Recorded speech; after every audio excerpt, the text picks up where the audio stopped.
अल्लाह रब्बुल आलमीन यो इंसानन के चैलेंज कयो आहे, इन्नल लज़ीना तदऊन मिन दूनिल्लाह, उहे माण्हू जिनखे तव्हां अल्लाह खे छॾे करे पुकारियो था, इन्हनि खां पुछो त सही अरूनी माज़ा ख़लक़ू मिनल अर्ज़, मूंखे ॾेखारियो त सही हिननि ज़मीन में छा पैदा कयो आहे। अरूनी माज़ा ख़लक़ू मिनल अर्ज़ अम लहुम शुरकुन फिस समावात, भला हिननि आसमान जेको मूं पैदा कयो आहे, मथियां 6 छुटा आख़िरी आसमान ॾेखारियो, हिन आसमान जेको टुकड़ो हिन पैदा कयो आहे। तव्हां पुट खपे थो वञो क़ब्र वारे ॾे, पुट खपे थो शादी थी पुट कोन थो थिए, अदा फलाणे क़ब्रस्तान ते वञो, चिल्लो कढो, बास बासियो, जेकॾहिं तव्हां हुते कारो बकरो बासे आया तव्हांजो आईंदे साल पुट पको आहे। वक़ाल तआला फी मक़ामिन आख़र वमा क़दरुल्लाह हक़्क़ क़द्रिही वल अर्ज़ु जमीअन क़ब्ज़तुहु यौमल क़ियामह वस्समावातु मत्विय्यातुन बियमीनिही सुब्हानहु व तआला अम्मा युश्रिकून। रब्बि इश्रह ली सदरी व यस्सिर ली अमरी वहलुल उक़दतम मिन लिसानी यफ़क़हू क़ौली। सुब्हानक ला इल्म लना इल्ला मा अल्लमतना इन्नक अंतल अलीमुल हकीम। अल्लाहुम्मा अन्फ़अना बिमा अल्लमतना व अल्लिमना मा यंफ़अुना व ज़िदना इल्मा।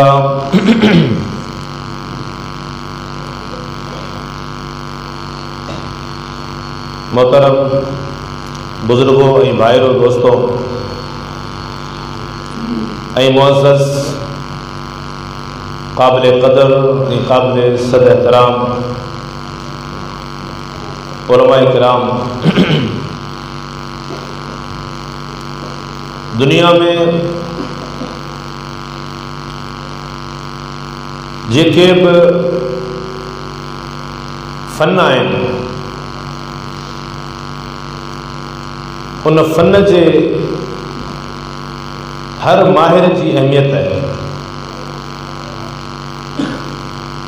वो फ़न कहिड़ो बि हुजे, दुनिया में जेके भी इल्म आहिनि उन्हनि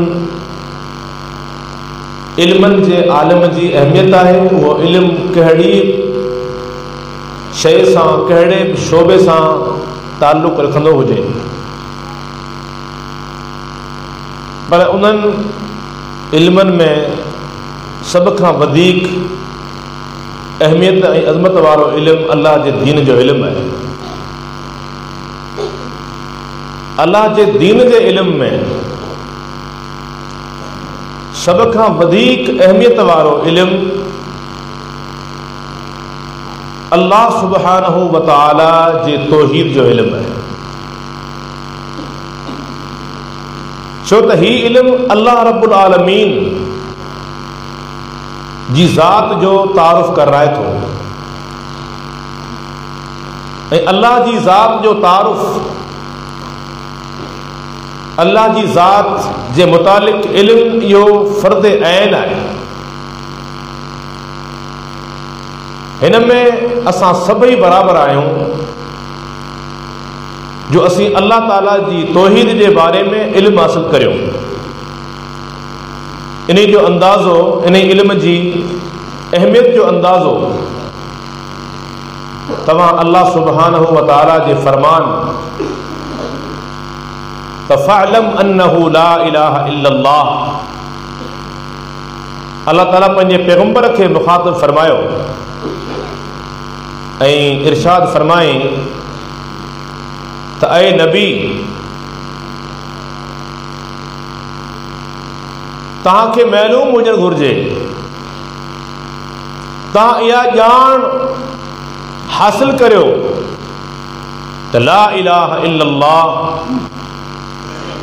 अल्लाह खां सवा को हक़ीक़ी इबादत जे लाइक़ न आहे। यानी अल्लाह जे बारे में, अल्लाह बाबति इल्मु रखण जो अल्लाह ताला पंहिंजे पैगंबर खे हुकुम ॾिनो आहे। इन मां हिन इल्म जी अहमियत मालूम थिए थी हिन इल्म वारे माण्हू जे मुतालिक़ तौहीद जो इल्म रखण वारो माण्हू वो केतिरो सादो छो न हुजे, जेतिरो उनखे वधीक इल्म आहे एतिरो उहो माण्हू वधीक अहम आहे। अल्लाह जी नज़र में, अल्लाह जी बारगाह में उहो माण्हू हिन काइनात जो सभ खां वधीक अफ़ज़ल तरीन इंसान आहे जेको अल्लाह जे बारे में वधीक ॼाणंदड़ आहे। हिकु भेरे नबी करीम सल्लल्लाहु अलैहि वआलिहि वसल्लम जिन सहाबा किराम जे अमली मैदान में जज्बे जे इज़हार खां पोइ पाण इरशाद फरमाइनि था त इन्नी अख़शाकुम लिल्लाह व अतक़ाकुम बिल्लाह। याद रखो, सब खां वधीक अल्लाह जो डपु मूंखे आहे ऐं सब खां वधीक रब्बुल आलमीन जे बारे में परहेज़गार आऊं आहियां। छो हिन काइनात में इंसाननि में अल्लाह जे बारे में जेतिरो इल्म इमामुल अंबिया वटि हो ओतिरो कंहिं वटि बि नाहे। इन्नमा यख़्शल्लाह मिन इबादिहिल उलमा।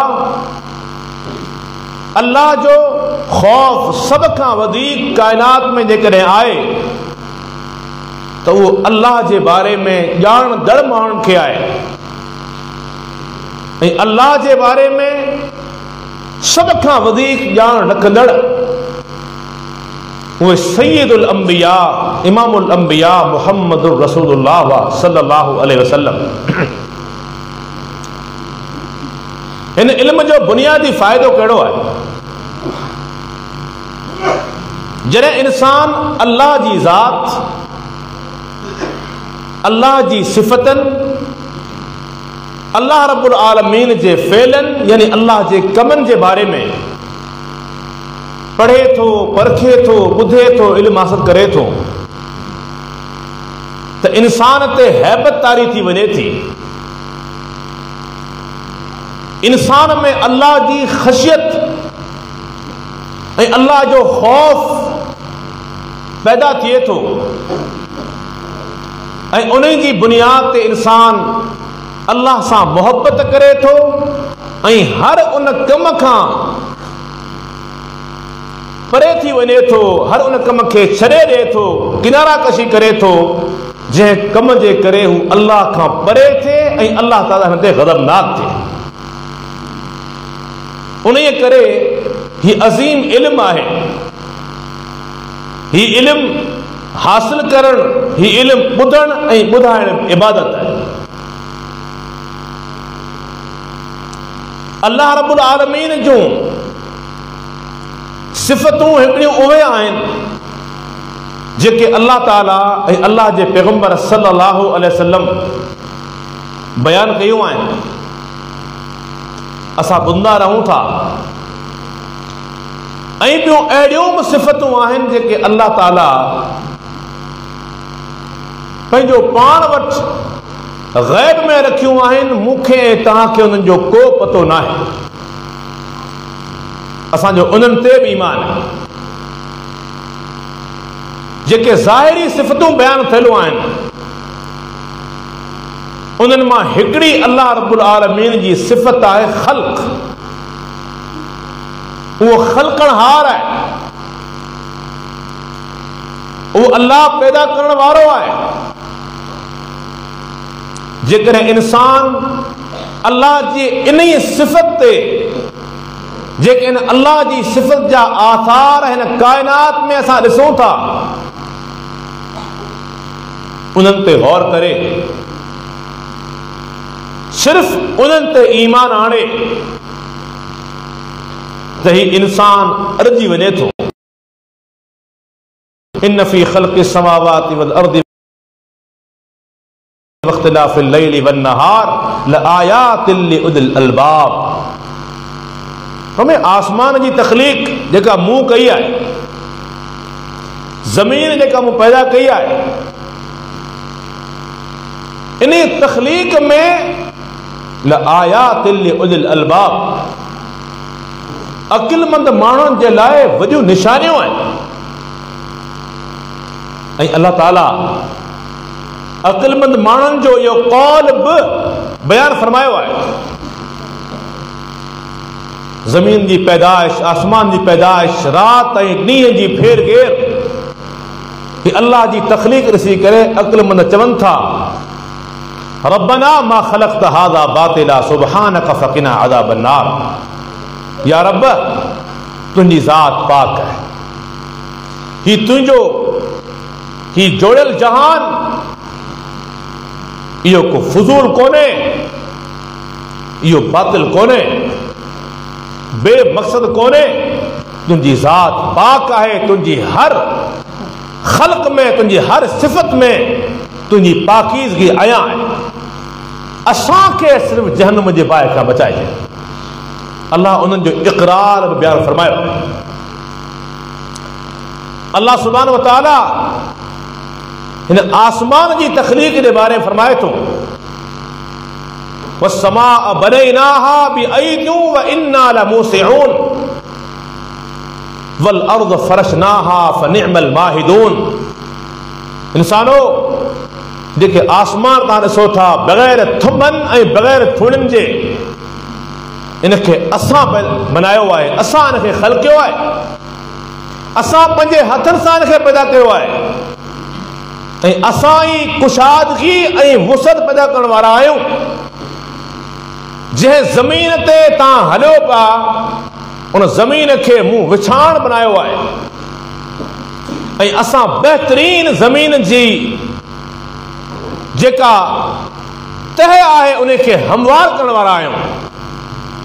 ऐं हिकु जाइ फरमाई अफलम यंज़ुरू इला समा, छा ही आसमान ॾांहुं ॾिसनि कोन था, फ़ौक़हुम, जेको हिननि मथां आहे, कैफ़ बनैनाहा व ज़य्यनाहा वमा लहा मिन फ़ुरूज, असां हिन आसमान खे कीअं बनायो आहे, व ज़य्यनाहा, असां हिन आसमान खे केॾो त सुहिणो बनायो आहे, वमा लहा मिन फ़ुरूज, हिन आसमान में हिन जी तखलीक खे केतिरा लखे वर थिया आहिनि, कॾहिं हिन में को सोराख़ ॾिसण में आयो आहे तव्हांखे?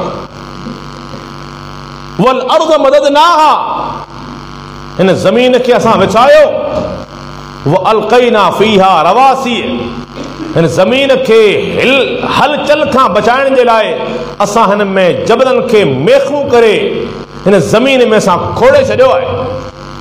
व अंबतना फ़ीहा मिन कुल्लि ज़ौजिन बहीज, असां हिन ज़मीन में इंतिहाई ख़ूबसूरत जोड़ा रंग रंगी शयूं पैदा कयूं आहिनि। छा तव्हां जे लाइ गौर करण लाइ इहो काफ़ी कोन्हे? ऐं हिकु जाइ ते फरमाई वलक़द ख़लक़ना समावाति वल अर्ज़ वमा बैनहुमा फ़ी सित्तति अय्याम वमा मस्सना मिन लुग़ूब। तव्हां जेको आसमान ॾिसो पिया, जेका ज़मीन जंहिं ते हलो पिया, मूं हिननि खे 6 ॾींहंनि में पैदा कयो आहे, पर इन जी पैदाइश में मूंखे का बि थकावट लाहक कोन थी, ऐं थकुसि कोन। थकावट इंसान खे थींदी आहे, थकावट नक़्स आहे, थकावट ऐब आहे, अल्लाह ताला ऐबनि खां पाक। सैयदना अब्दुल्लाह इब्न अब्बास रज़ी अल्लाह ताला अन्हुमा ख़ाली हिकु आसमान आहिनि, इन्हनि आसमाननि ऐं ज़मीन जो फ़ासिलो बयानु फरमाइनि था। सही इब्न ख़ुज़ैमा में सही सनद सां अब्दुल्लाह इब्न अब्बास रज़ी अल्लाह ताला अन्हुमा जी मौक़ूफ़ रिवायत साबित है, मौजूद आहे। फरमाइनि था त ज़मीन ऐं आसमान जे विच में जेको फ़ासिलो आहे, इहो 500 साल जो फ़ासिलो आहे। हिकु आसमान खां ॿिए आसमान ताईं जेको फ़ासिलो आहे, इहो हर आसमान जे विच में 500 साल जो फ़ासिलो आहे। ऐं फरमाई 7 आसमान खां वठी जेका रब्बुल आलमीन जी कुर्सी आहे, उन्ही जे विच में 500 साल जो फ़ासिलो आहे। अल्लाह रब्बुल आलमीन जी कुर्सी ऐं उहो पाणी जंहिं पाणीअ ते अल्लाह जो अर्श आहे उन जे विच में 500 साल जो फ़ासिलो आहे। अल्लाह जा बानो, तव्हां अल्लाह जी इन तख़लीक़ ते गौर त करियो त उहो अल्लाह ख़ालिक़ु कुल्ली शइ, हर शइ जो ख़ालिक़ उहो अल्लाह आहे। हेॾी वॾी जसामत वारियूं शयूं, हेॾो विच में फ़ासिलो जंहिंखे रब्बुल आलमीन 6 ॾींहंनि में पैदा फरमायो, फरमाए असांखे का बि थकावट लाह कोन थी। उहो थकावट खां पाक आहे। वसिअ कुर्सियुहु समावाति वल अर्ज़ वला यऊदुहु हिफ़्ज़ुहुमा वहुवल अलियुल अज़ीम। जेकॾहिं तव्हां ही ज़मीनूं, ही सतई आसमान, इन्हनि जो फ़ासिलो, इन जी मख़लूक़ तव्हां ॾिसो हिकु पासे, तव्हां इन्हनि जो फ़ासिलो ॾिसो, ऐं पोइ जेकॾहिं तव्हां इन खे अल्लाह जी कुर्सीअ सां भेटियो तॾहिं बि इंसान दंग रहिजी वञे थो। अबू ज़र ग़िफ़ारी रज़ी अल्लाह तआला अन्हु जी रिवायत फरमाइनि था, शेख अलबानी रहमहुल्लाह हिन रिवायत खे सही चयो आहे। फरमाइनि था, नबी करीम सल्लल्लाहु अलैहि वसल्लम ने फरमायो, अबू ज़र तोखे ख़बर आहे त ही जेके आसमान आहिनि, सतई आसमान, इन्हनि जो कुर्सी जे मुक़ाबले में हजम छा आहे? फरमाए अल्लाह जी कुर्सी जे मुक़ाबले में, यह कुर्सी अल्लाह जी मखलूक, अल्लाह जी ख़लक़ियल आहे, इन कुर्सी जे मुक़ाबले में जेके ही 7 आसमान आहिनि, इहे ईअं आहिनि जीअं कंहिं खुले मैदान में तव्हांजी आङुरी जो छलो पियल हुजे। तव्हां मूंखे ॿुधायो त खुले मैदान में आङुरी जो छलो या मुंडी, इन जी हैसियत कहिड़ी आहे? ऐं पोइ फरमाइनि था त इहा एॾी वॾी कुर्सी अल्लाह जे अरसे जे मुक़ाबले में ईअं आहे जे कुर्सी जे मुक़ाबले में ही 7 आसमान, ही ज़मीनूं हिकु कड़े जी आहिनि। अल्लाह उन अर्श ते आहे ऐं उन अर्श ते हुजण बावजूद अल्लाह ताला यअलमु अअमालकुम, तव्हांजे हर अमल खां बाख़बर। जॾहिं इंसान अल्लाह जी इन्हनि सिफ़तनि ते ईमान आणे, जॾहिं इंसान अल्लाह जी इन सिफ़तनि ते गौर करे, त तव्हां मूंखे ॿुधायो, छा इंसान अल्लाह सां बग़ावत जो सोचे सघे थो? पोइ इंसान लिकी गुनाह करण जा बहाना ॻोल्हे सघे थो त ही गुनाह मूंखे माण्हुनि जे साम्हूं न आहे करणो, ही गुनाह मूंखे लिकी करणो आहे, ही गुनाह मूंखे राति जे अंधेरे में करणो आहे। इंसान केॾो नादान आहे जो अल्लाह रब्बुल आलमीन जे सिफ़तनि खां ही बेइल्म हुजण करे ही तरह तरह जा बहाना ॻोल्हे थो ऐं ही पंहिंजा गुनाह वझ ॻोल्हे गुनाह कंदो रहे थो। मुंहिंजा भाइरो, इंसान जेतिरो अल्लाह जी सिफ़तनि जे बारे में बाख़बर आहे, ओतिरो इंसान में तक़वा, अल्लाह जो ख़ौफ़ वधी वेंदो आहे ऐं ईअं हुजणु घुरिजे। हाणे अचूं था सही बुखारी ऐं सही मुस्लिम जी रिवायत ॾांहुं, जंहिंमें नबी करीम सल्लल्लाहु अलैहि वसल्लम जिन वटि इन रिवायत जो रावी अब्दुल्लाह बिन मसूद रज़ी अल्लाह तआला अन्हु फरमाइनि था, यहूदियुनि जो हिकिड़ो आलिम अचे थो। उहो आलिम अची अल्लाह जे पैगंबर खे मुखातब करे थो, या मुहम्मद सल्लल्लाहु अलैहि वसल्लम, ऐं मुहम्मद इन्ना नजद फिल किताब, असां तौरात में इहो पढ़ियो आहे, असांखे तौरात में इहा तइलीम मिले थी त जॾहिं क़यामत क़ाइम थींदी त अल्लाह सुब्हानहु व तआला इहे जेके 7 आसमान आहिनि, इन्हनि 7 आसमाननि खे पंहिंजी हिकु आङुर ते रखंदो। अल्लाह सुब्हानहु व तआला हिननि ज़मीननि खे, हदीस मां साबित आहे ज़मीनूं बि 7 आहिनि, अल्लाह इन्हनि 7 ज़मीननि खे पंहिंजी आङुर ते रखंदो। अल्लाह रब्बुल आलमीन पूरी कायनात जे वणनि खे पंहिंजी आङुर ते रखंदो। अल्लाह रब्बुल आलमीन पूरी कायनात जे दरियाउनि, समंडनि जे पूरे पाणीअ खे ऐं मिटीअ खे हिकिड़ी आङुर ते रखंदो। अल्लाह सुब्हानहु व तआला जेका इन खां सवा कायनात आहे उनखे पंहिंजी आङुर ते रखंदो। उन खां पोइ अल्लाह पाक फरमाईंदो, अनल मलिक, आऊं बादशाह आहियां, आऊं बादशाह आहियां। यहूदी गाल करे दंग करे थो इमामुल अंबिया सल्लल्लाहु अलैहि वसल्लम खिलन था, पाण एतिरो खिलन था जो अल्लाह जे पैगंबर जा जेके नोकीला ॾंद आहिनि इहे बि ज़ाहिर थियनि था। छाजे करे? अब्दुल्लाह इब्न मसूद फरमाए थो उन करे जो अल्लाह जा पैगंबर यहूदी जी ॻाल्हि जी तस्दीक करे रहिया हुआ त ही बिल्कुलु सचो आहे। हिननि माण्हुनि खे अल्लाह रब्बुल आलमीन जी जेका ताक़त आहे, जेका अल्लाह रब्बुल आलमीन जो सिफ़तूं आहिनि, क़यामत जे ॾिहाड़े जेको रब्बुल आलमीन जो जलवो हूंदो उन्हनि जे बारे में हिननि वटि सही इल्मु आहे। अल्लाह जा पैगंबर खिलनि था। उन खां पोइ इमामुल अंबिया सल्लल्लाहु अलैहि वआलैहि वसल्लम जिन छा फरमाइनि था? अल्लाह जा पैगंबर इन यहूदीअ जे इन बयान कयल तौरात जे बयान मुताबिक़ अल्लाह जा पैगंबर क़ुरान पाक जी तिलावत कनि था। वमा क़दरुल्लाह हक़ क़दरिही वल अर्दु जमीअन क़ब्ज़तुहु यौमल क़ियामा। इंसाननि खे जेको अल्लाह जो क़दर करणु खपे आ, हिननि उहो क़दर न कयो। वल अर्दु जमीअन क़ब्ज़तुहु यौमल क़ियामा। क़यामत जे ॾियारे अल्लाह ताला सभिनी ज़मीननि खे पंहिंजे मुठ में ॼणींदो। वस्समावातु मत्वियातुम बियमीनिही सुब्हानहु व तआला अम्मा युशरिकून। अल्लाह ताला सतनी आसमाननि खे पंहिंजे हथ ते वेड़े छॾींदो।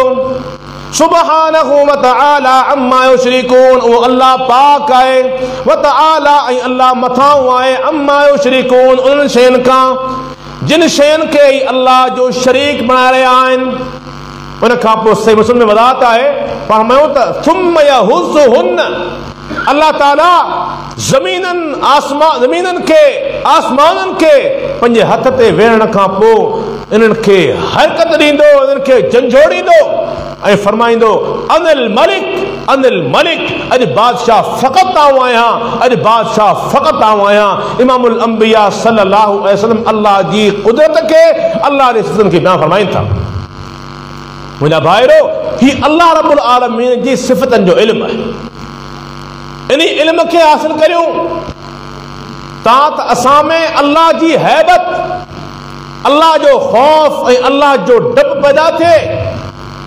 असां अल्लाह रब्बुल आलमीन जे ख़ौफ़ जे करे अल्लाह जे मना कयल कमनि खां परे भॼूं ऐं हर उन कम में अल्लाह जी इताअत करियूं, अल्लाह जे पैगंबर जी इताअत करियूं जेको दीन में हुकुम मौजूद आहे, क़ुरान में हुजे या हदीस में हुजे। पर जॾहिं इंसान क़ुरान ऐं हदीस पढ़ण खां परे थिए थो त पोइ इंसान लापरवाह थी वञे थो। इंसान लापरवाह थी वञे थो। हालांकि इंसान जे मुक़ाबले में जेके अल्लाह जा फ़रिश्ता आहिनि, जेकॾहिं तव्हां अल्लाह जे फ़रिश्तनि जे बारे में ॿुधो तॾहिं इंसान हैरान थी वञे थो त अल्लाह जी नूरी मख़लूक़ अल्लाह रब्बुल आलमीन खां केॾो डिॼे थी। हिननि में कहिड़ो जज़्बो आहे इताअत जो। सही मुस्लिम जी रिवायत आहे, नबी करीम सल्लल्लाहु अलैहि वआलैहि फरमाइनि था त हिन आसमाननि ते चइनि आङुरियुनि जेतिरो फ़ासिलो कोन्हे जिते को फ़रिश्तो अल्लाह जे अॻियां झुकियल सजदे में न हुजे। ऐं पाण उन फरमान आहे त बैतुल मामूर जेको सतें आसमान ते आहे, उन बैतुल मामूर ते फ़रिश्तनि जी रोज़ाना हाज़िरी थिए थी ऐं रोज़ाना 70,000 फ़रिश्ता अल्लाह जी बारगाह में हाज़िरी ॾियनि था, सजदो कनि था। पर हम क़यामत ताईं जंहिं फ़रिश्ते खे बैतुल मामूर में हाज़िरी ॾियण जी तौफ़ीक़ मिली, वक़्तु मिलियो, दोबारा उनखे क़यामत ताईं वक़्तु न मिलंदो।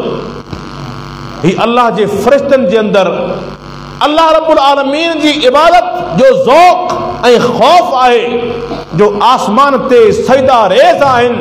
ऐं पाण सॻो फरमायो त इन्नी अअलमु मा ला तअलमून व अस्मउ मा ला तस्मऊन। ऐं उहो कुझु ॼाणा थो जंहिंजी तव्हांखे कल्ह ई कोन्हे, पतो ई कोन्हे। ऐं उहो कुझु ॿुधां थो जेको तव्हां ॿुधो ई कोन था। ही आसमान चीचाट करे थो, आसमान चीचाट करे थो जंहिं शइ ते वज़न पवंदो आहे, पाण वटि झंडा हूंदा हुआ, हिन वक़्तु सुज़ुकियूं तव्हां ॾिसो, हीउ शेज़ोर ॾिसो था, ट्रकूं ॾिसो, जॾहिं हिननि ते वज़न घणो हूंदो आहे, किथे जंप ईंदो आहे त हिननि जी बॉडी में चिचाड़ थींदा आहिनि। फरमायो आसमान चिचाड़ करे थो ऐं उनखे ईअं करणु घुरिजे। फरमायूं त चइनि आङुरियुनि जेतिरी बि जाइ ख़ाली कोन्हे, अलाह जा फ़रिश्ता अलाह जी बारगाह में सजदा रेज़। जेको आऊं ॼाणा थो उहो तव्हां ॼाणो त तव्हांखे खिलूं विसरी वञे हलियो, तव्हां रोअण लॻी वञो हलिया। तव्हां पंहिंजी ज़ालनि सां पंहिंजे बिस्तरनि ते सुकून हासिल करणु छॾे ॾियो। तव्हां अलाह जी बारगाह में आवाज़ारी जे लाइ तव्हां पंहिंजा घर ॿार छॾे तव्हां मैदान न हलिया वञो। इहा फ़रिश्तनि जी हालत आहे, जेके फ़रिश्ता ला यअसून अल्लाह मा अमरहुम व यफ़अलून मा युअमरून, अल्लाह ताला जी ज़र्रे जे बराबर बि नाफ़रमानी करण जो सोचे कोन था सघनि। हाणे अचूं था इन्हनि जे हजम ॾे। इहे अल्लाह जा फ़रिश्ता जेके अल्लाह जी इताअत में हर वक़्तु सजदा रेज़ आहिनि, इन्हनि फ़रिश्तनि जो हजम छा आहे, इन्हनि जी जेका क़दामत आहे उहा छा आहे। क़ुरान करीम में अल्लाह सुब्हानहु व तआला इन्हनि जी क़दामत बयान फरमाई आहे। हिकु त हदीस पाक में नबी करीम सल्लल्लाहु अलैहि वसल्लम फरमान आहे त पाण फरमायूं त मूं जिब्रील खे ज़िंदगीअ में 2 भेरा पंहिंजी असली सूरत में ॾिसो।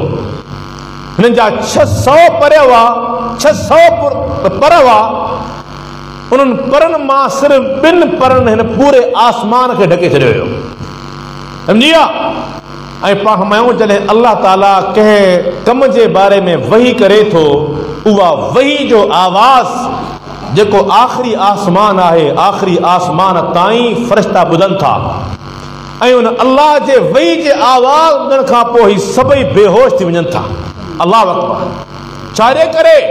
अल्लाह जे उन फरमान जे अंदरि हिन ते एतिरी दहशतदारी थिए थी जो ही सभई बेहोश थी वञनि था। सभ खां पहिरीं होश जिब्रील खे अचे थो, उन खां पोइ हू निकिरे थो, ॿियनि फ़रिश्तनि वटि अचे थो, हू पुछनि था माज़ा क़ाल रब्बुकुम, जिब्रील रब छा चयो आहे। जिब्रील फरमाए थो ख़ैरा, अल्लाह हक़ चयो आहे। क़ाल हक़, अल्लाह हक़ चयो आहे। सभई फ़रिश्ता चवनि था हक़, अल्लाह हक़ चयो आहे। जो कुझु अल्लाह नाज़िल कयो उहो हक़ आहे। अल्लाह जे फरमान ॿुधंदे ई बेहोश थी वञनि था। अल्लाह ताला जा मुख़्तलिफ़ फ़रिश्ता आहिनि, उन्हनि मां पाण हमलतुल अर्श ॾांहुं अचूं था। उहे फ़रिश्ता जेके अल्लाह जे अर्श खे खणनि था। अल्लाह जो अर्श, उन अल्लाह जे अर्श जो तव्हां हजम ॿुधो त अल्लाह जे अर्श जे मुक़ाबले में अल्लाह जी कुर्सी ईअं आहे जेको नंढड़ो कड़ो हुजे, को नंढड़ो छलो हुजे, जेको छलो कंहिं वॾे बयाबान में, कंहिं वॾे मैदान में उहो छलो पियो हुजे, केरु ॾिसंदो? मामूली शइ आहे। माना वारीअ जे ज़रे वारी हैसियत आहे कुर्सीअ जी अल्लाह जे अर्श जे मुक़ाबले में। उहो अल्लाह जो अर्श जंहिं अर्श ते रब्बुल आलमीन मुस्तवी आहे, उन अर्श खे क़यामत जे ॾिहाड़े अल्लाह जा फ़रिश्ता खणंदा। अल्लाह जे फ़रिश्तनि जी हैसियत छा हूंदी, उन्हनि अल्लाह जे फ़रिश्तनि जी हैसियत छा आहे।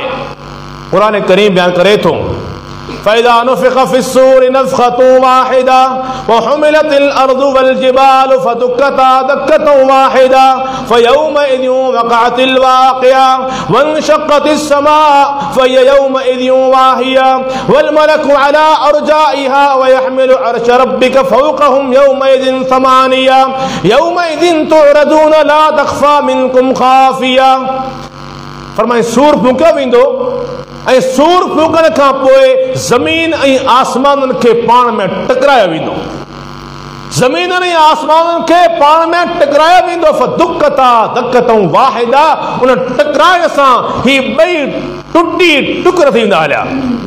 वनशक़्क़तिस समाअ फ़हिय यौमइज़िन वाहिया, ही आसमान टुटी पवंदो, उन ॾींहुं ही कमज़ोर थी पवंदो। अल्लाह पाक फरमाए थो वल मलकु अला अर्जाइहा व यहमिलु अर्श रब्बिक फ़ौक़हुम यौमइज़िन समानिया, ही फ़रिश्ता आसमान जे किनारनि ते हूंदा, अल्लाह जे अर्श खे 8 फ़रिश्ता खणंदा। अल्लाह जी मख़लूक आहिनि। अल्लाह जी मख़लूक फ़रिश्ता अल्लाह जी मख़लूक आहिनि। बयान करण जो मक़सदु अॻियां ईंदो। अल्लाह जे अर्श के ही 8 फ़रिश्ता खणंदा। ही मुशरिकन के फ़रिश्तनि जी सिफ़तनि जे बारे में कुछ ख़बर हुई न, उन करे ही निभागा चवंदा हुआ त ही फ़रिश्ता नऊज़ बिल्लाह अल्लाह जो धीअरूं आहिनि। हिननि अल्लाह जो शरीक बणायो फ़रिश्तनि खे। हिननि माण्हुनि अल्लाह जे नबियुनि खे ईसा अलैहिस्सलाम खे अल्लाह जो शरीक बणायो। अल्लाह खे मोइज़ा ॾिना हुआ, हिन बुज़ल क़ौम उनखे अल्लाह जो शरीक बणायो। अल्लाह जा जेके फ़रिश्ता अल्लाह जे अर्श खे खणंदा, पाण फरमायूं अल्लाह जे पैगंबर जो फरमान आहे। अबू दाऊद जी सही रिवायत, शेख ज़ुबैर अली ज़ई, शेख अलबानी रहमहुल्लाह ॿई चवनि था रिवायत सही आहे। पाण फरमायूं कन जी पापड़ी खां वठी करे पंहिंजे कुल्हे ताईं जेको फ़ासिलो आहे पाण मापियो। आऊं थो मापियां, तव्हां पाण मापियो, फ़ासिलो केतिरो आहे? 4 आङर वधि में वधि। इंसान जो फ़ासिलो केतिरो आहे? कन जी पापड़ी ऐं कुल्हे जे विच में 4 आङर। पाण फरमायूं त हमलतुल अर्श जेके अल्लाह जे अर्श खे खणण वारा फ़रिश्ता आहिनि, उन्हनि जी कन जी पापड़ी ऐं कुल्हे जे विच में फ़ासिलो 700 वरनि जो हूंदो। 700 साल जो फ़ासिलो। अल्लाह जी मख़लूक आहे, अल्लाह जा शरीक न आहिनि। अल्लाह जी मख़लूक आहे, अल्लाह खां डिॼण वारा आहिनि, अल्लाह जो अमर ॿुधनि था, बेहोश थी वञनि था। पर इंसान नादान आहे। ही इंसान नादान आहे जेको पंहिंजे रब खां भुलियल आहे, पंहिंजे रब जी सिफ़तनि खां ही बेओनो आहे। ही जाहिल आहे। ही उन करे ही पंहिंजे रब खे छॾे करे ही उते वञी सजदो करे थो, उन्हनि खां घुरे थो जेके रब जी मख़लूक आहिनि, रब जा ख़ल्क़ आहिनि। शिरक जी बुनियाद अल्लाह रब्बुल आलमीन जी ज़ात जे बारे में बेइल्मी आहे, जहालत आहे। उन जहालत जी बुनियाद ते हिन इंसानियत जे अंदर, माण्हुनि जे अंदर शिरक आयो। ऐं ॿी बुनियाद हिन उम्मत जे अंदर उहे गुमराह नाम निहाद मौलवी आहिनि जिन माण्हुनि खे क़ुरान पढ़ण खां, हदीस पढ़ण खां रोकियो। अल्लाह पाक हिन उम्मत जे लाइ ही मौइज़ा ख़ालिदा, हमेशा रहण वारो मौइज़ो नाज़िल फरमायो। ऐं बार बार फरमाई वलक़द यस्सरनल क़ुरआन लिज़िक्रि फहल मिन मुद्दकिर। हिन क़ुरान खे मूं नसीहत लाइ नाज़िल फरमायो आहे। को अहिड़ो आहे जेको हिन क़ुरान खे सम्झे, हिन मां नसीहत पिराए। पर मौलवियुनि छा कयो? मौलवियुनि चयो न, क़ुरान न पढ़जो, जे क़ुरान पढ़ंदा त गुमराह थींदा हलिया। नऊज़ बिल्लाह।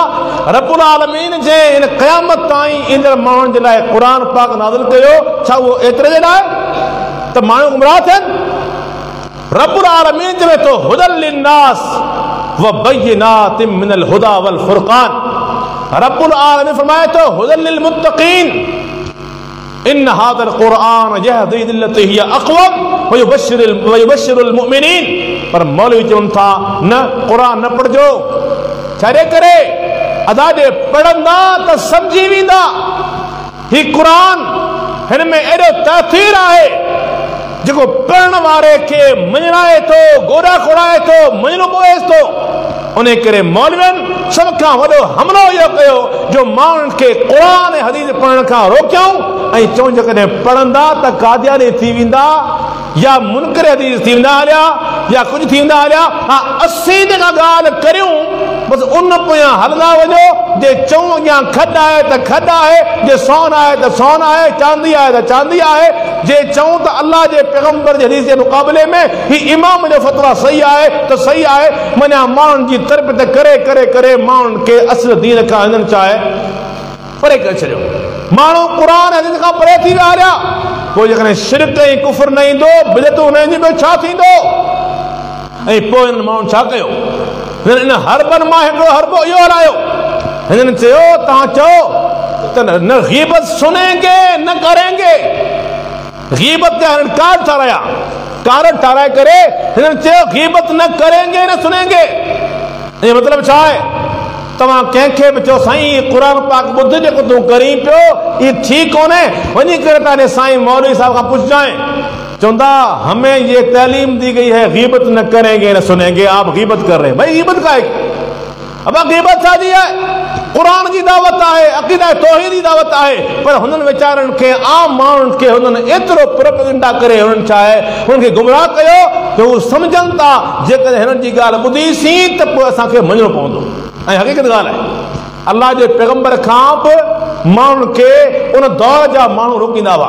अदा मथां वञो, सही मुस्लिम में हिकिड़ो वाक़ियो आहे, अल्लाह अकबर, अज़द शनू क़बीले जो हिकिड़ो मशहूरु शाइर हुजे, चई मिली आऊं मके में आयुसि, मके में आऊं पहुतुसि त मुंहिंजी नियत इहा हुई त हिते को हमरा हिकिड़ो आहे ख़ानदानी माण्हू, भलो माण्हू आहे, पर कुझु चरियो थी वियो आहे। छो त अल्लाह जे पैगंबर ते जेके मके जा काफ़िर हुआ उन्हनि इल्ज़ाम इहो हयो त अल्लाह जा पैगंबर शाइर आहिनि, के चवंदा हुआ त अल्लाह जा पैगंबर मजनून आहिनि, ऐं के चवंदा हुआ त इन्नमा युअल्लिमुहु बशर, हिनखे को लोहार आहे पाड़े में, उहो हिनखे सेखारे पियो, का वही ॿई कुझु कोन्हे, काई चरियो थी। हिन चई त आऊं शाइर बि कमाल जो आहियां, आऊं सम्झी वेंदो आहियां त शाइर आहे या कोन्हे, ऐं जेकॾहिं चरियो थियो हूंदो त आऊं दम करण जो बि वॾो आमिल आहियां। चई जीअं आऊं मके जी गिरल में दाख़िल थियसि त मूंखे जितां वञा चवनि भाउ हेॾा न वञी, परियां हमरा वेठो अथई, ॻाल्हाइण जो एॾो त गोहर आहे, एॾो माहिर आहे, जे ॻाल्हि ॿुधई त हुनजी ॻाल्हि में अची वञे हलियो। चई मूं चयो मूंखां वॾो को गोहर हूंदो, मूंखां वॾो को गोहर हूंदो जेको मूंखां वधीक जेको शाइरी में, अदब में, फननि में माहिर हुजे। जीअं वञा थो ॻाल्हि ॿुधांसि थो, पहिरीं त चई कननि में कपा विझण जे लाइ मूंखे चयो वियो, बहरहाल वञी वियसि, हमरा वटि वञी करे पेश थियसि, मुंहिंजो भली आऊं एतिरे लाइ आयो आहियां तुंहिंजो कुझु इलाज मुआल जो करियां, ॿुधो आहे तूं चरियो थी वियो आहीं। चई पाक सगोरनि फरमायो तूं पहिरीं मुंहिंजी ॻाल्हि ॿुध, मूं ते पोइ इलाज कर, पहिरीं मुंहिंजी ॻाल्हि ॿुध। चई मूं चयो ॿुधाए। चई पामो त इन्नल हम्दलिल्लाहि नहमदुहु व नस्तईनुहु, अल्लाह जा पैगंबर जेको मसनून ख़ुतबो आहे उन जा शुरूआती चंद अल्फाज़ पढ़नि था, मन यहदिहिल्लाहु फला मुदिल्ल लह व मन यहदिहिल्लाहु फला मुदिल्ल लह व मन युद्लिल फला हादिय लह। अल्लाह जा पैगंबर मसनून ख़ुतबे जा अल्फाज़ पढ़नि था। चए थो मूं चयो त वरी पढ़, आइद अलई, वरी पढ़, वरी ॿुधणु चाहियां थो। चई वरी पढ़ी मूं वरी ॿुधो। चई पोइ मूं का बि देरि कोन कई, मूं चयो उबसुत यदक ली उबायअक, मूं चयो हथु वधाए ऐं बैत करे पोइ निकिरंदुसि। छो? उन करे जो तो अहिड़ा लफ़्ज़ चया आहिनि जेके समन जे तिहन में पहुची विया आहिनि। ही लफ़्ज़ कंहिं शाइर जी वस जी ॻाल्हि न आहे, कंहिं मजनून जे वस जी ॻाल्हि न आहे जो अहिड़ा लफ़्ज़ चवे। हीअ ॻाल्हि करण जो मक़सदु इहो आहे त अल्लाह जे दीन में इहो तहसीर आहे, क़ुरान में अल्लाह जे पैगंबर फरमान में उहो तहसीर आहे। जॾहिं हिकु आम मुस्लमान ॿुधे थो उन जी दिलि खुली पवे थी, उन जो सीनो खुली पवे थो, उहो ॿुधण ते मजबूर, मञण ते मजबूर थी वञे थो। ऐं आम मुस्लमान जो वाक़ई इहो अक़ीदो आहे, अदा जेका ॻाल्हि अल्लाह कई आहे, अल्लाह जे पैगंबर कई आहे, उनखां भली ॿी ॻाल्हि कहिड़ी हूंदी। पर जेकॾहिं मौलवी छॾीनि था अचे न, मौलवी छॾीनि था माण्हुनि खे जो माण्हू वञी करे ॿुधनि, अवां एतिरी त माण्हुनि खे इजाज़त ॾियो त जेकॾहिं हू माण्हू ग़लति आहिनि अवां वञी ॿुधो, ग़लति ॻाल्हाइनि था, ऐं ॿुधी पोइ अची असांखां पुछो त ही ॻाल्हियूं हुननि ग़लति कयूं आहिनि, मूंखे ॿुधायो हुन में कहिड़ी ग़लती आहे। तव्हां ॿुधण खां माण्हुनि खे रोकियो था, पोइ माण्हू शिरक न कंदा त पोइ माण्हू केॾां वेंदा, पोइ त माण्हू शिरक कंदा न। तंहिं करे मुंहिंजा भाइरो, क़ुरान ऐं हदीस में अल्लाह रब्बुल आलमीन जे तौहीद जो इल्मु आहे, ऐं अल्लाह जे तौहीद जे इल्म सां इंसान में पुख़्तगी अचे थी, अल्लाह ते तवक्कुल वधे थो, मायूसी ख़तम थिए थी, नाउमीदी ख़तम थिए थी, इंसान में जुरत पैदा थिए थी। पोइ जॾहिं बि इंसान सां बहाना अचनि था, अदा बीमार थी वियो आहीं, फलाणी जाइ ते हमरा वेठो आहे, हू ख़ाली हिकिड़ो तावीज़ ॾींदो, घोड़े जे पुछ जो वार पुट ॾींदो, तूं कंध में ॿध, तुंहिंजी बीमारी अलाए कंहिंजी हूंदी, केॾां वेंदी, पर वञण जी ज़रूरत ई कान्हे का, औलाद कोन पियो थिए, फलाणो पीर साहब मौजूदु आहे, उनजी क़बर में मौजूदु आहे, तूं उते हलियो वञ, उते वञी करे तूं चादर चाड़, बास कढणो कढ, तुंहिंजी मुराद पूरी थी वेंदी हली। आऊं अर्ज़ु कंदो आहियां त अल्लाह रब्बुल आलमीन जी ज़ात जे बारे में जेको तौहीद जो अक़ीदो आहे, इहो अक़ीदो फितरी अक़ीदो आहे, फितरी अक़ीदो आहे। जेकॾहिं अल्लाह रब्बुल आलमीन अंबिया न मोकिले हा, अल्लाह ताला पंहिंजा रसूल न मोकिले हा, यकीन करियो इंसान जी दिलि जो आवाज़ आहे, ज़मीन जो आवाज़ आहे, इंसान शिरक न करे हा। आउं तव्हांखे ॿ मिसाल ॾियां थो। मशहूर हदीस आहे मुस्लिम अहमद में ऐं ॿियनि किताबनि में। सैयदना सुलेमान अलैहिस्सलाम जे दौर में क़हत पियो, ॾुकार पइजी वियो हलियो।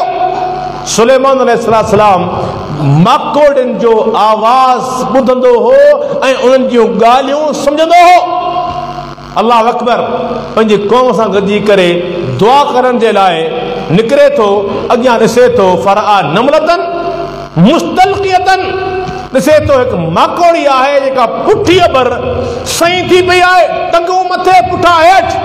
अल्लाह अकबर ॿ ॻाल्हियूं आहिनि हिन वाक़े जे अंदरि। सैयदना सुलेमान अलैहिस्सलाम माकोड़ी जी दुआ ॿुधे थो, चवे थी अल्लाहुम्मा इन्ना ख़ल्क़ुम मिन ख़ल्क़िक व लैस बिना ग़िनन अन सुक़ियाक।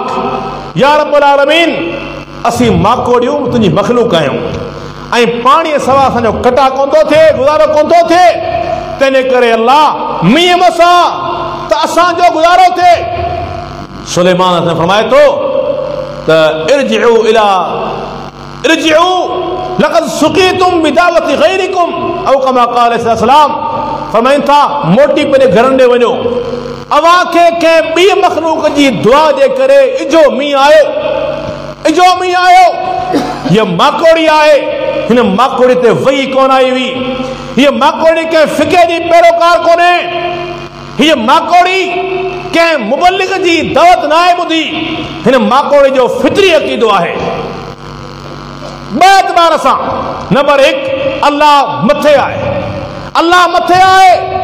हिन जूं फितरी तौर ते टंगूं हेठि आहिनि, पर इहे टंगूं मथे करे पंहिंजे रब खे पुकारे थी। ऐं तव्हां जानवर ॾिसो, जॾहिं कुतो बुख मरंदो आहे त ओनायूं करण लाइ पंहिंजो मुंहुं मथे कंदो आहे। जॾहिं मोर उञ मरंदो आहे त कांव कांव करण जे लाइ पंहिंजो मुंहुं मथे कंदो आहे। जॾहिं मेहूं बुख मरंदियूं आहिनि त ढिकूं करण जे लाइ पंहिंजो मुंहुं मथे कंदियूं आहिनि। जेका मख़लूक आहे हुनजो फितरी अक़ीदो आहे त अल्लाह रब्बुल आलमीन जी ज़ात मथा ई आहे, अल्लाह जी ज़ात मथे आहे, अर्श ते क़ाइम आहे।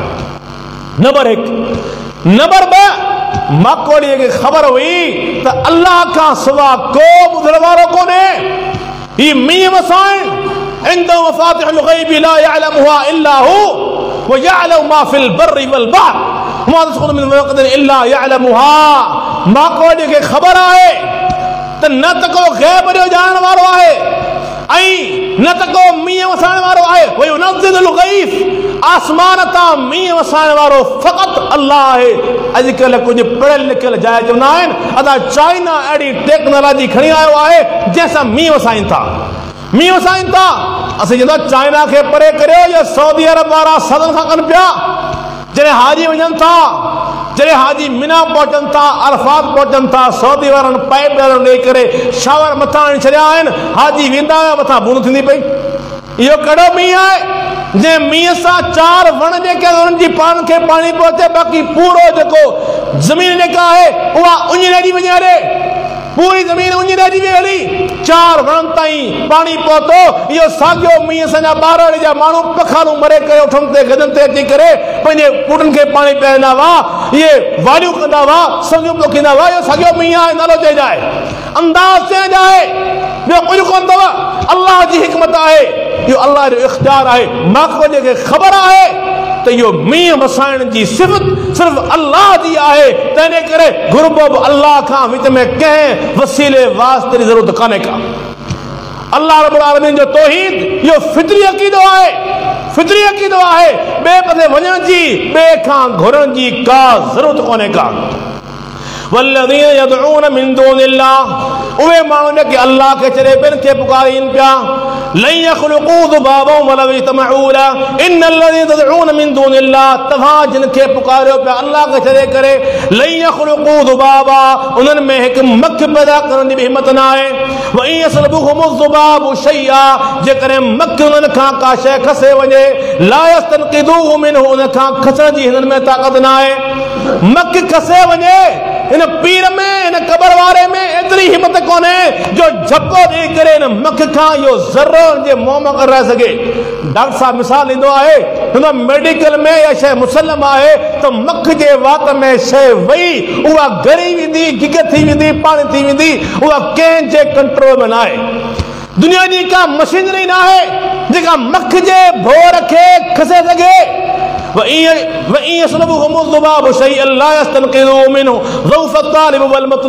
इहे जिन खां घुरो पिया इहे बि हीणा आहिनि, ही घुरण वारा बि हीणा आहिनि। हिन जे विच में का शइ कोन्हे का शइ कोन्हे का। पर ही चवनि था न इहे जेके क़बरनि में आहिनि इन्हनि खां घुरंदासीं, ही पहुतल आहिनि, पोइ ही अलाह खां घुरंदा।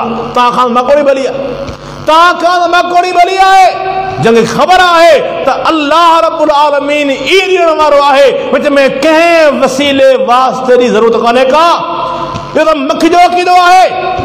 अल्लाह रब्बुल आलमीन इहो इंसाननि खे चैलेंज कयो आहे।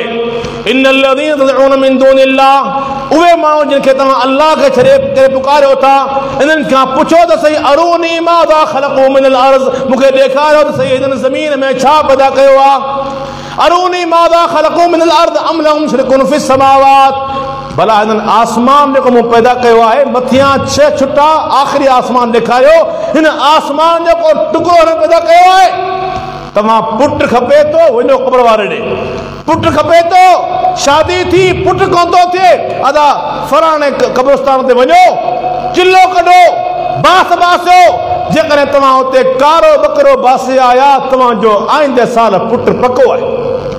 पाड़े वारो माण्हू बुख मरे पियो, उनखे किलो अटो कोन थो मिले, ऐं तूं कारे बकरे पिया रुली रुली करे पिड़मे में उतां बकरो खणी करे पंहिंजो बकरो हराम कई ऐं पंहिंजे अक़ीदे में अल्लाह जी ज़ात सां शरीक कई।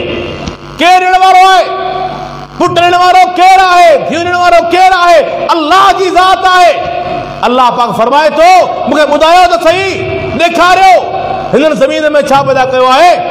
अम लहुम शुरकुन फ़िस समावात, छा आसमाननि जी तख़लीक़ में मुंहिंजी हिननि जी का भाङे भाईवारी आहे। अम लहुम शुरकुन फ़िस समावात ईतूनी बिकिताबिन मिन क़ब्लि हाज़ा औ असारतिन मिन इल्मिन इन कुंतुम सादिक़ीन। अल्लाह पाक फरमाए थो भला का शाहिदी पेश करियो, का इल्मी तहक़ीक़ पेश करियो, के किताब जो हवालो पेश करियो जेकर सच्चा आयो त। पोइ अल्लाह पाक खुद ही जवाब ॾिनो, वमन अज़ल्लु मिम्मन यदउ मिन दूनिल्लाह मन ला यस्तजीबु लहु इला यौमिल क़ियामा व हुम अन दुआइहिम गाफिलून व इज़ा हुशिरा अन्नासु कानू लहुम अअदाअ व कानू बिइबादतिहिम काफिरीन। उनखां वॾो को गुमराह हूंदो, उनखां वॾो को गुमराह हूंदो जेको अल्लाह खे छॾे उन्हनि खे पुकारे थो, जेके क़यामत थी सघे थी पर हिननि जी दुआ नथो ॿुधी सघे। क़यामत जी दीवारनि ताईं अल्लाह खां सवाइ ॿियो केरु आहे जेको हिननि जी दुआ ॿुधे? माको जंहिंखे ख़बर आहे फ़क़ति अल्लाह ॿुधे थो। पर इंसान खे ही पढ़ी पढ़ी करे हिन एमफिल कयो, हिन PhD कई, हिन डॉक्टरेट जी डिग्री वरितल आहे, पर छो फ़ुक़हा फुला फ़िक़ह जो ही पैरोकार आहे। उन फ़िक़ह में इन क़बरनि खां फैज़ हासिल करणु लाज़मी आहे। वहाब सही कोन्हे का, ही अल्लाह जो रसूल ॾेखारीनि था, छो त फ़िक़ह जो मारियल आहे, तंहिंजे करे हिते ज़रूरु वेंदो, हिते वञी करे मुंहुं हणंदो। आउं तव्हांखे ॿियो मिसाल ॾियां थो, फितरी अक़ीदो आहे, फितरी अक़ीदो। आउं तव्हांखे ॿियो मिसाल ॾियां थो पखियुनि मां हुदहुद जो, हुदहुद जंहिंखे पाण सिंधी में ॿार काठ कुठो, काठ कुठो, जंहिंजी चोंब सिरड़ी हूंदी आहे, जॾहिं चोंब खोलींदो आहे त हिन जे मथे ते हिकु चोटी, हिन मथे ते चोटी हिकिड़ी हूंदी आहे, उहा खुली पवंदी आहे, वरी बंदि थी वेंदी आहे। हीउ वणनि जे डोडारनि में सौदो ठाहींदो आहे। सुलेमान अलैहिस्सलाम पखियुनि जी ॿोली सम्झे थो। काठ कुठो अॼु गुम लॻो पियो आहे, देरि थी वई हली, सभई पखी अची हलिया, हीउ काठ कुठो केॾा पियो हलियो, गाइब थी। सुलेमान अलैहिस्सलाम कावड़जी पियो, वतफ़क़द अत-तैर वक़ाल मा लिय ला अरल हुदुद अम कान मिनल गाइबिन। अॼु केॾा वियो हलियो, हुदहुद गाइब लॻो पियो आहे। मा लिय ला अरल हुदहुद अम कान मिनल गाइबिन लउअज़िबन्नहु अज़ाबन शदीदा औ लअज़बहन्नहु औ लयअतियन्नी बिसुल्तानिन मुबीन। अॼु जेकॾहिं मूं वटि ही पहुतो ऐं को दलील खणी न आयो त यादि हिनखे आऊं मारे मारे सोड़ो करे छॾींदुसि, यादि हिनखे आऊं सीर वाहे ज़बह करे छॾींदुसि। फमकथ गैर बईद, को वक़्तु न गुज़रियो, साईं काठ कुठे हुदहुद ठका अची कयो। फक़द गैर बईद फ़क़ाल अहद बिमा लम तुहित बिही। चई साईं सुलेमान अलैहिस्सलाम आऊं हिकु अहिड़ी ॻाल्हि ॾिसी आयो आहियां जंहिंजी ख़बर तोखे बि कोन्हे। सुलेमान अलैहिस्सलाम बादशाही केॾी आहे? बादशाही इहा आहे, अल्लाह अकबर, माकोड़नि जी ॿोली सम्झे थो, जिन्ननि खे इशारे सां उथारे विहारे थो, जिन्ननि जे परनि ते सफ़र करे थो, का देरि कान लॻे थी। एॾी वॾी सल्तनत जी हुकूमत आहे, बादशाही आहे। दुआ कई हुई, अल्लाह मूंखे अहिड़ी बादशाही ॾे जेका मूंखां सवा कंहिंखे बि तो नसीब न कई हुजे। इन बादशाह जो बादशाह आहे, पर इहो हुदूद चवेसि थो त मूंखे ख़बर आहे जितां आऊं अचां पियो उनजो पतो तोखे बि कोन्हे, तोखे बि ख़बर न आहे। छा वञा? आलिमुल गैब सिर्फ अल्लाह आहे, अल्लाह खां सवा आलिमुल गैब न सुलेमान अलैहिस्सलाम आहे न मुहम्मदुर रसूलुल्लाह आहे। जॾहिं गैब में अल्लाह जी ज़ात सां शिरक थिए थो, जॾहिं जहालत थिए थी त पोइ शिरक थिए थो। चवंदा अलाह फलाणी शइ चोरी थी वेंदी, अब ॻोणो विझरायो, ॻोणो विझरायो, ॿार खे टिक हथ में ॾियो, ॿार मथां टुवाल पाराए, नंढड़ी न्याणी या छोकिरो उन टिक में नसंदो, ऐं आमिल जेको 500 रुपया ॿोले करे आयो आहे इहो पढ़ाई कंदो, न टिक में चोर नज़र ईंदो, टिक में चोर नज़र ईंदो। हिन आमिल खे ख़बर कोन्हे त मूंखे ॾींदो 500 या खाई वेंदो हलियो, पर हिन आमिल खे इहा ख़बर आहे त चोरी फलाणे कई आहे, चोरी फलाणे कई आहे। ही शैतान जे बहाने, शैताननि जे सहारे ही माण्हुनि खे गुमराह कनि था।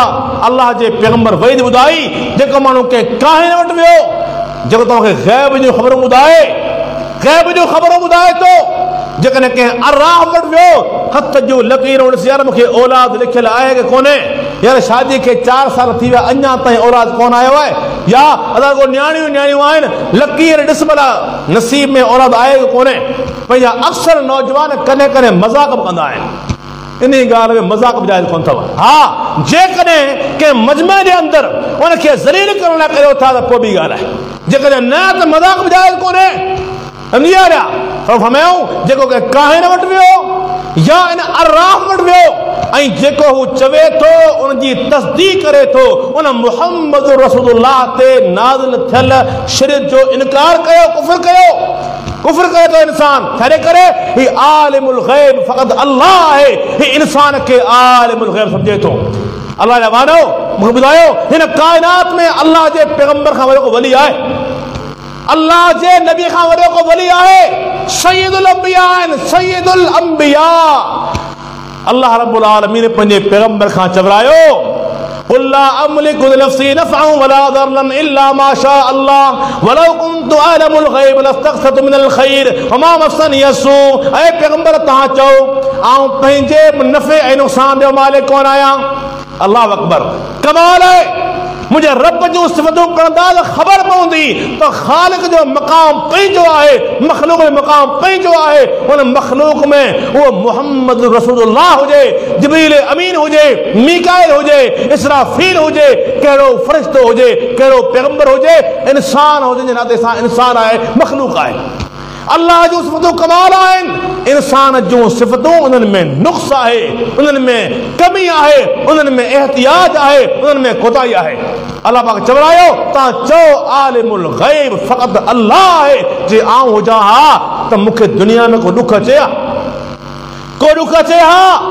आलिमुल गैब ही क़बर वारो आलिमुल गैब, ही आलिमुल गैब आहे। तूं दुआऊं करी तूं हिते ॿुधे थो, तूं दुआऊं करी थो हिते ॿुधे थो। जेकॾहिं एतिरो ई पहुतल हो त पोइ ही क़बर में वियो छो?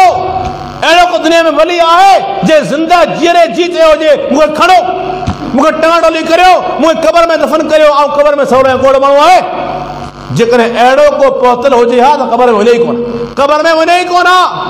इन ते माण्हू ॿिया बि खोड़ सारा मिसाल ॾेई सघे थो। बहरहाल त हिननि वटि इल्म गैब किथां आयो जेको मुहम्मद रसूलुल्लाह वटि बि कोन्हे, जिब्रील वटि बि कोन्हे? अल्लाह जी वही अचे थी पोइ ख़बर पवे थी।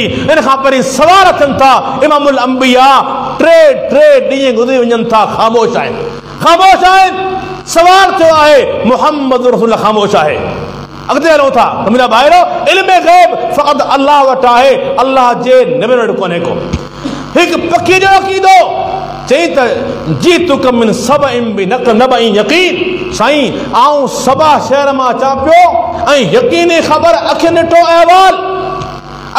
अहवाल चए थो मूं हुन शहर मां जॾहिं मुंहिंजो गुज़र थियो मूंखे माई ॾिठी इन्नी वजदतु इम्रअतन तमलिकुहा व ऊतियत मिन कुल्ली शै वलहा अर्शुन अज़ीम चई माई ॾिठमि उहा माई पूरी क़ौम जो हुक्मरान हुई इन माई वटि अल्लाह जो ॾिनो सभु कुझु हो चई उन माई जो तख़्त वॾो कमाल जो हो वॾो ख़तरनाक वॾो हिकु अज़मत वारो तमामु वॾो मथां जो तख़्त हुयो पर चई खामी कहिड़ी हुई वजदतुहा व क़ौमहा यसजुदून लिशम्सि मिन दूनिल्लाह इहा माई इन माई जी क़ौम इन सभई सिज जी पूॼा करे रहिया हुआ पर अल्लाह खे हिननि छॾे ॾिनो आहे छा करे रहिया हुआ सिज जी पूॼा आउं सवाल करियां थो त ही क़बरनि वारा वॾा आहिनि या सिज वॾो आहे क़बरनि में जेके मदफून आहिनि ही मज़ारूं ही औलिया ही दुनिया जा सभई वली गॾियो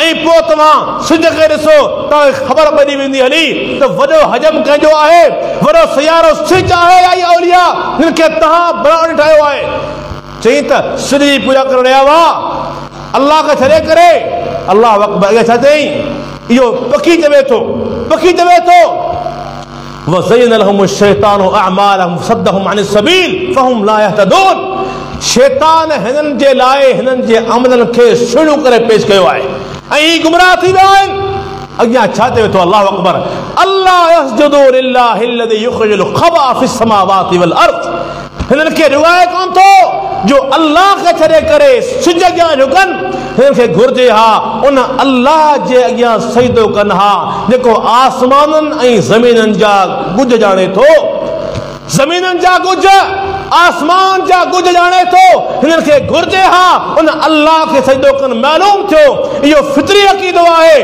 त इबादत जे लाइक़ फ़क़त अल्लाह आहे सजदे जे लाइक़ फ़क़त अल्लाह आहे ऐं चवे थो त उहो अल्लाह उहो ॼाणे थो यअलमु मा तुख़फ़ून व मा तुअलिनून जेको तव्हां लिकायो था तव्हां ज़ाहिर कयो था उन सभु कुझु जी अल्लाह खे ख़बर आहे मुंहिंजा भाइरो ही तौहीद ही फितरी अक़ीदो आहे ही पखियुनि जो अक़ीदो आहे ही जानवरनि जो अक़ीदो आहे ही दुनिया जी सभ खां हक़ीर मख़लूक ही माकोड़ी इन जो अक़ीदो आहे उहो रब उहो मथे आहे अर्श ते आहे उहो असां जूं हक़ीर मख़लूक जूं दुआ ॿुधे थो आख़िरी ॻाल्हि करे पंहिंजी ॻाल्हि खे ख़तमु कंदुसि हूअं त सभिनी नबियुनि जा वाक़िया नूह अलैहिस्सलाम खां यूनुस अलैहिस्सलाम खां लूत अलैहिस्सलाम खां मूसा अलैहिस्सलाम खां वेंदे सभिनी नबियुनि जा वाक़िया मसइले राह आहिनि पर आख़िरी ॻाल्हि जेका हर्फ़ आख़िर आहे मुहम्मदुर रसूलुल्लाह जी ॻाल्हि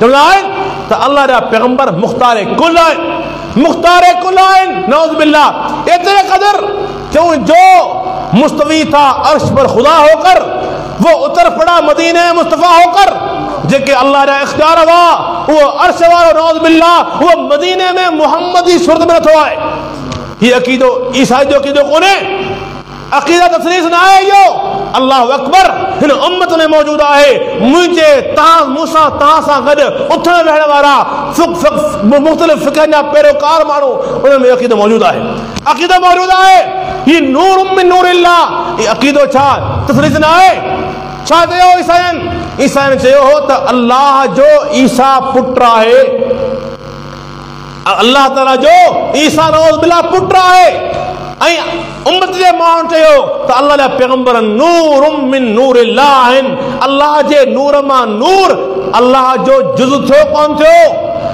अक़ीदा तस्लीस हेॾो वॾो ज़ुल्म थियो तंहिं चयूं अल्लाह जा पैगंबर मुख़्तार कुल फ़क़त अल्लाह है यख़्लुक़ु मा यशाउ व यख़्तार मा कान लहुमुल ख़ियरा क़ुरान चवे थो जो वणे सो पैदा करे जो वणे सो इख्तियार हलाए अल्लाह रब्बुल आलमीन वो हर शइ ते क़ादिर आहे अल्लाहु अकबर तव्हां मिसाल ॿुधिजो मशहूर रिवायत हदीस शफ़ा आख़िरी हिसो सभई उम्मतनि जा माण्हू सभई उम्मतूं परेशान हाल थी करे सभिनी पैगंबरनि वटि वञी करे बिल आख़िर परेशान थींदे थींदे अल्लाह जे पैगंबर वटि ईंदा सही बुखारी ऐं सही मुस्लिम रिवायत मौजूदु आहे अल्लाह जे पैगंबर वटि ईंदा पाण फरमायूं जॾहिं मूं वटि ईंदा त आउं क़बूल कंदुसि त अना लहा।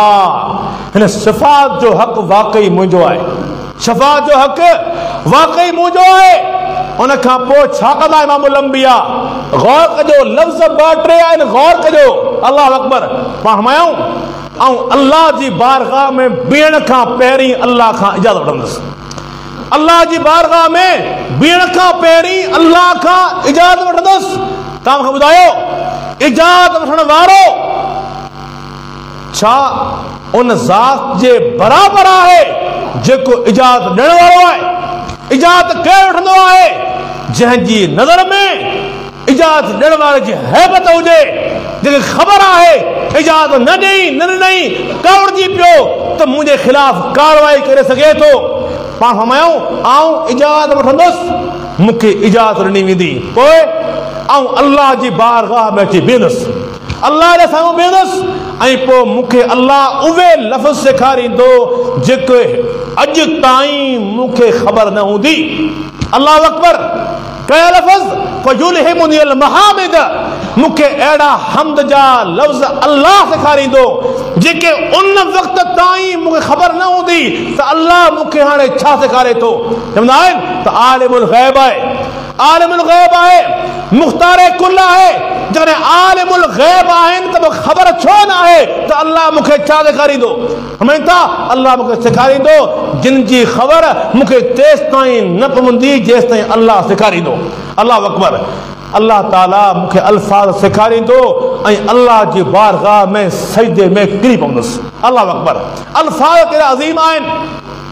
पाण ईअं कोन फरमायो त फअस्जुदु लहू, ऐं अल्लाह जी बारगाह में सजदो कंदुसि, हम आख़िर रो साजिदा ऐं सजदे में किरी पवंदुसि, सजदे में किरी पवंदुसि।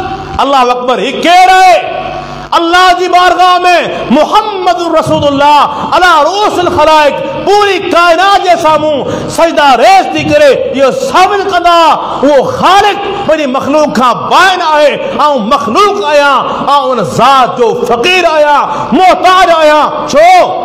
अल्लाह जा पैगंबर अॻियां घुरंदा, सजदे में पिया हूंदा जेसि ताईं अल्लाह सजदे मां उथण जी इजाज़त न ॾींदो। जेकॾहिं मोहताज न आहिनि, मुख़्तारे कुल आहिनि, पोइ सजदे में छो वञी रहिया आहिनि? सवाल आहे। जेकॾहिं ईमान आहे अल्लाह जे पैगंबर जी ज़ात ते त ईमान आणियो अल्लाह जे पैगंबर जी बात ते, अल्लाह जे पैगंबर जी हदीस ते। पाण फरमायूं त पोइ जेसि ताईं अल्लाह जी मर्ज़ी हूंदी एसि ताईं सजदे में पियो हूंदुसि। अल्लाह ताला हुकुम कंदो या मोहम्मद इरफा रासक, ऐं मोहम्मद हाणे मथो मथे खण, सल तो त अल्लाह अकबर वशफा तुशफा। तव्हां मथे मथे खणो, सवाल करियो ॿुधो वेंदो, सिफारिश करियो क़बूल कई वेंदी।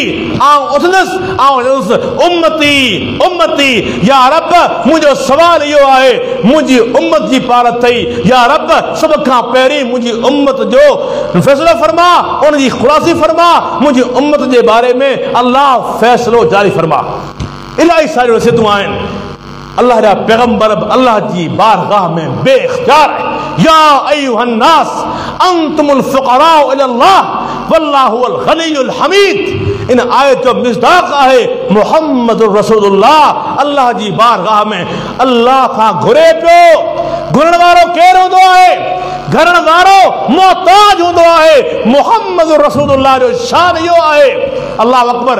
आदम खां वठी करे आख़िरी पैगंबर ताईं सभई नबी मुंहिंजे झंडे हेठि हूंदा, मूंखे को फ़ख्र न आहे।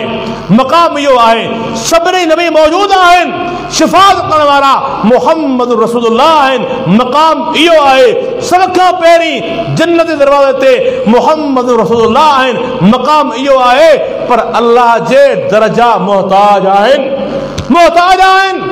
तंहिं करे अर्ज़ कयुमि पे अल्लाह जे तौहीद खे सम्झो, अल्लाह जी बेपरवाही, अल्लाह जो गनी हुजणु, अल्लाह जो समद हुजणु, अल्लाह रब्बुल आलमीन जी सिफ़तूं आहिनि, अल्लाह जो ख़ालिक़ हुजणु, उन्हनि खे सम्झंदासीं तौहीद ख़ुदि बि ख़ुदि सम्झ में अची वेंदी हली। ऐं दुआ करियां थो अल्लाह ताला मूंखे तव्हांखे अल्लाह जे तौहीद खे सम्झणु ऐं उन मुताबिक़ ज़िंदगी बसर करणु, तौहीद जे